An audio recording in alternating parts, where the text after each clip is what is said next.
So you mean to tell me you bought the brush set, but you don't know how to use the brushes? I wanna see the baddest bitches who gon' Let's get right into the video.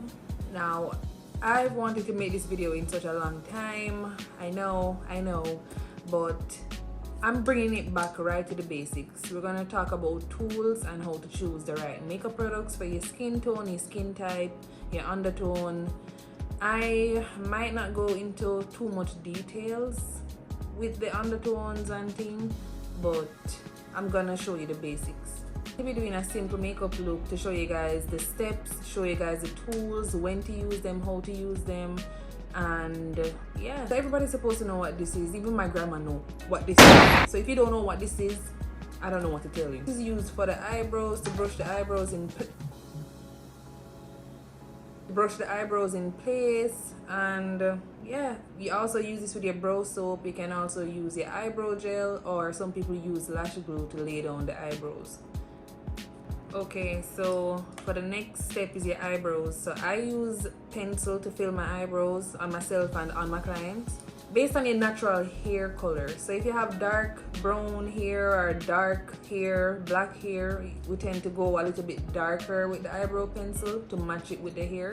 If you have bleached hair, some people will do the blonde brows. I will never do that.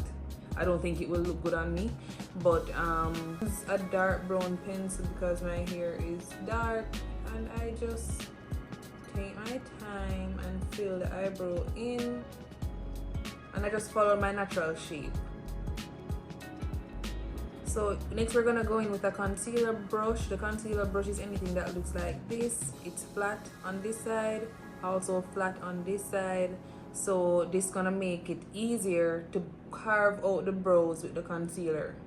So it lays flat on the skin and it gives a precise line to outline the brows. Where you're shopping don't have testers, or you're shopping online, you're gonna have to experiment with the products.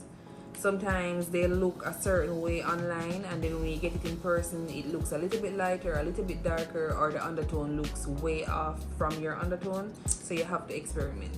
I would suggest with your concealers, especially under the eyebrows, not to go too light, because you're gonna get flashback. It's gonna look like a ghost. Okay, so I would recommend no more than 3 shades lighter. With the concealer brush, you're gonna coat both sides with the concealer. I usually start in the middle here, and I just drag the product below the brow. Brush makes this step very easy. You don't want to go in with a thicker brush, you don't want to go in with a fluffy brush, else you're not going to get the precision like this brush. Another brush that is important, this is my most important brush. This brush can do anything. This is a setting brush. This is the Real Technique setting brush. I think it's 402. Now I use this brush to blend all of my concealer under my eyebrows, under my eyes, on my forehead, my nose, and my chin.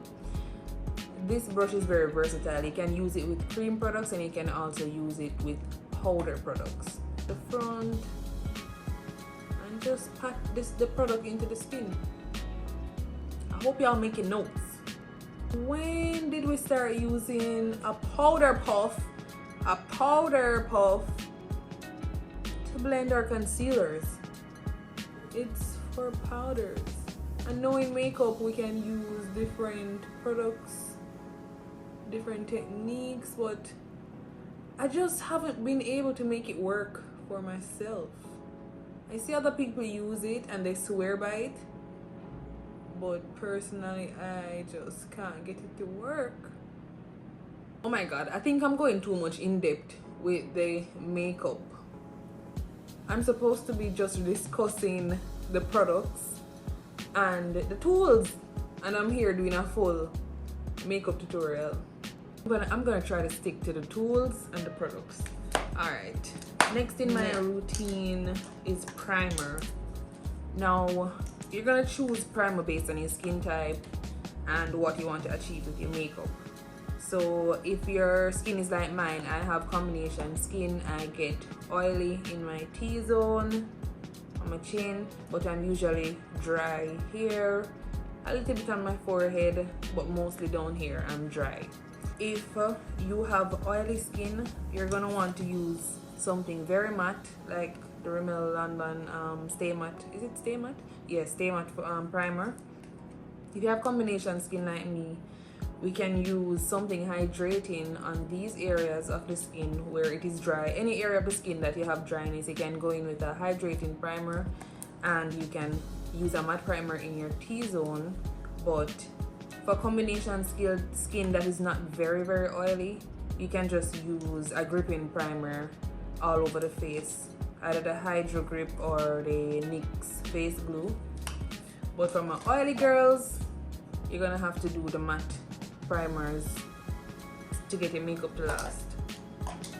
Next tool is the foundation brush. This one is pretty easy. For your foundation brush, foundation brushes typically look like these. A lot of them come with a flat top. I love these. These are my favorite ones. They spread the foundation very even and fast.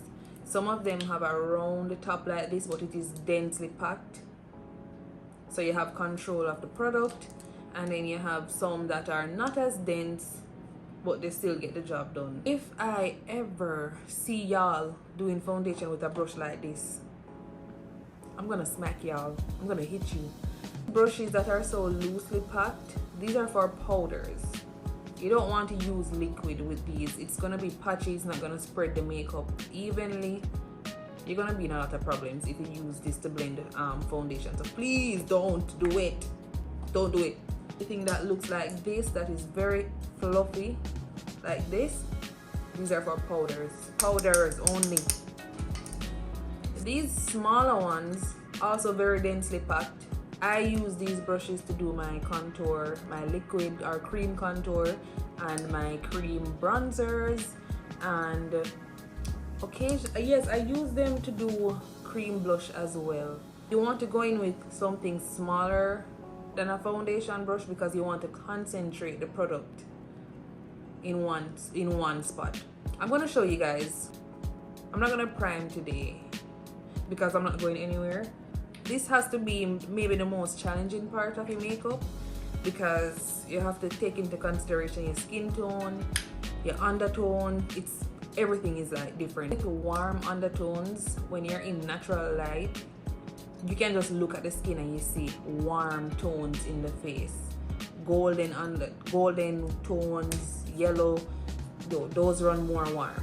People with neutral undertones, you can see some warmness, you can see some coolness on the forehead, especially in my case. I'm very cool, like around the perimeter of my face. And the people with cool undertones, like red undertones. I know red seem warm, but red is actually a more cool undertone. So if you just look up color theory, please. I don't remember if I'm explaining this right, but you get the gist. When you're picking a foundation, your foundation is supposed to disappear into the skin.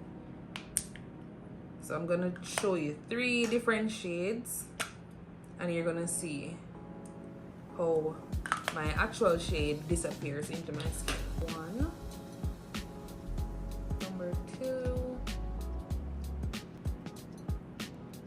is 340 in the Maybelline Superstay. This is 360 and this is 370.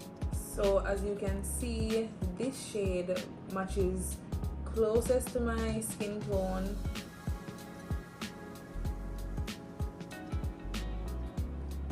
Where are you going? You better stay. So y'all see how quick this brush spreads the foundation over my skin, and it does it evenly. Lay down my concealer. Okay, so for your cream, bronzer, and blush, those are really personal preference. I don't like my bronzer to be too dark, so I don't usually go darker than this. And for your blush, that depends on you. If you prefer a more peachy blush, a more pink blush, a more purple blush, then that's your preference. My preference is a very cool tone pink. For demonstration purposes, I'm just gonna do this side. So remember I was saying these smaller dense brush are perfect for contour and bronzer. So these brushes keep it concentrated where you want it to go. If you use anything bigger or loosely packed, it's gonna spread the product too far where you don't want it. Use the same brush to blend your blush. I have to shout out Elf Cosmetics because honestly, these products, the blush and the bronzer, liquid bronzer, are really slept on. I think they're like excellent products. So moving on, so back to this brush. This is my Real Techniques 402 brush. I cannot live without this brush. I haven't used a beauty blender in over 3 years. This is the only thing I use to blend my concealer.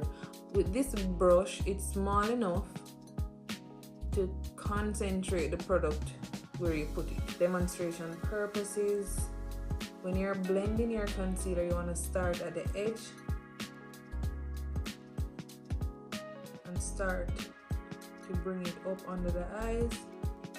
Some people don't like to use a brush to blend their concealer, and I'm just like, why? When you use the brush, you maintain most of the coverage. When you use something like a sponge or a beauty blender or powder puff, it tends to soak up the product a little bit more. Not that much, but a little bit more than the brush. A company sent me some contact lens to try. I know I'm crazy for even trying it because I've never tried it before. So we're gonna see how that goes. Oh shit. You know what? That's not a good sign. That is not a good sign. The right tools make makeup blending so easy. It also takes a lot of practice, but once you have the right products and the right tools, you'll be on your way, trust me. Next step is setting powder, and I used to use a powder puff, but I only use my brush now. With setting powders, if you're my skin tone or lighter, a translucent powder will work for you, but I use a translucent powder on my dark skin clients and it still looks good. But some people are, intimidated by the look of the translucent powder because it's so white. If you're afraid of the translucent powder, I would recommend getting a setting powder that has a bit of color, like this Laura Mercier one. This is medium deep, translucent medium deep. So translucent powders also come with a little bit of tint to them. So like this one. This is the lighter version of that one. So if you don't want to go in with a straight translucent powder, you can always choose a powder like that. But if you're my skin tone, trust me, it's not too bright. I mean, clients that are way darker than me, and trust me, they love their makeup, and I love it too. I'm gonna go back in with this brush to set my concealer. I'm sorry, I don't own a single beauty blender. I'm a brush girl through and through, and I don't think I'm going back to beauty blenders or I use powder puff occasionally, but look up and set. For me, this isn't the best brush. Tell me. Face powder. So usually, especially with the Maybelline line, the foundation usually have the number, the shade on it, and they usually have the face powders labeled to match the liquid foundations. But when you're choosing your face powder, you clearly have to choose your skin tone. So with a product like this, you're gonna want to go in with a powder brush like this, or this, or this. Because it's so wide, This is going to ensure that when you tap into your powder, you're going to tap off the excess, you're going to get an even application. And the wider the brush, the faster the application, because you're going to cover a lot more area. For your powder bronzer and powder blush, this is also personal preference, but I usually don't go any darker than this for my bronzer, and these are my blush shades that I use. Also, when you're adding your bronzer, your powder bronzer and your powder blush, you're going to use a powder brush and just lightly set the liquid blush. So these are some eyeshadow brush that I have. These fluffy ones are your typical blending brushes. You use to blend the crease, blend all the eyeshadow that you want to blend. If you're using like pressed glitters or shimmery eyeshadow, you want to use something like this. It's slightly fluffy, but it's also flat enough to pick up the product. Also, for these brushes that comes with the spoolie on the end, it usually comes with a very precise brush on the end. You can use this one to do your wing eyeliner if you're using like a gel eyeliner. Otherwise, if you're using liquid eyeliner, then a lot of the times those come with a little mini brush on it, so you can just make your wing liner. So your setting spray is the next step, and how long you want your makeup to last is going to be a very important factor. Now, if you want your makeup to last all day, you can't just use setting spray. You're gonna have to go in with a setting spray. Like the Charlotte Tilbury or the Maybelline Lasting Fix setting spray to melt the powders. That is the first step of setting spray you're gonna use. When that dries down and you do maybe some other little finishing touches, you're gonna want to go in with a finishing spray. Now, a setting spray is used to melt the powders into the skin, so it looks more skin-like. So I'm gonna demonstrate that. If I get here. Do y'all got beef with me? Is this recording? Is this recording? Oh! Okay. She's do some eyeliner. Oh, for eyeliner, if you're using, well, I don't know what other eyeliner people are using these days. I only use gel eyeliners. They come in the little pots, and these are some of the brushes that I use to do eyeliner. They're very small, very precise, and it's very easy to use them on the waterline. Okay, back to what I was saying. So the finishing spray, did I say what the difference was? Yes, I was getting into that. So the setting spray melts the powders together, so it gives the makeup a more skin-like finish. Setting sprays claim to make makeup last long, but it's not that long. It only melts powders in. Now a fixing spray like the L'Oreal 3-second setting mist and the Revolution Super Fix, also the One Size powder is a finishing spray, and the Kryolan spray is also a finishing spray, and also the Ben Nye spray is a finishing spray. Now these spray will make makeup last for the whole. So this spray makes the makeup last a very long time. Maybe even next week your makeup will still be alright. No, maybe the next day. But these spray now, you want to use this at the end of your makeup, the very end of your makeup. So the finishing sprays leave a thin film over the makeup, so that helps the makeup to be transfer resistant, water resistant, sweat resistant.